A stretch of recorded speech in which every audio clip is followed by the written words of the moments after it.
ايوه، ما انا طلعت عند صاحبي في شركته الجديده ويا دوب عملت الواجب ومشيت. فين المشكله؟ لا يا بابا، انت ما طلعتش في شغل ولا شركه. انت طلعت اللي كانت واقفه لك في البلكونه في الدور الاول، العياله اللي فضلت تعمل لك باي باي من فوق. مين دي يا بابا؟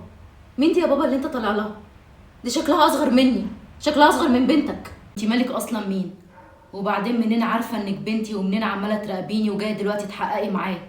هو الدنيا اتشقلبت ولا ايه؟ مين اللي بياخد باله من مين؟ وبعدين هو انت عارفه بابا بيعمل ايه ولا ايه الخير اللي انا بعمله للناس الغلبانه؟ دي بنت غلبانه قاعده لوحدها ملهاش اهل، وانا بروح بعطف عليها وباخد بالي منها. بس انا بس اللي ما بقولش عشان ما اضيعش الثواب وعشان ما اعملش مشاكل مع مامتك. صدقني ولا انا عايزه مشاكل ولا عايزه ادمر ماما، بس افتكر كويس ان انا مش هسمح لعيله من دوري او اصغر ان هي تدمر بيتنا. ماما انا عرفت بابا كان بيتعامل معانا وحش ليه كل الفتره اللي فاتت.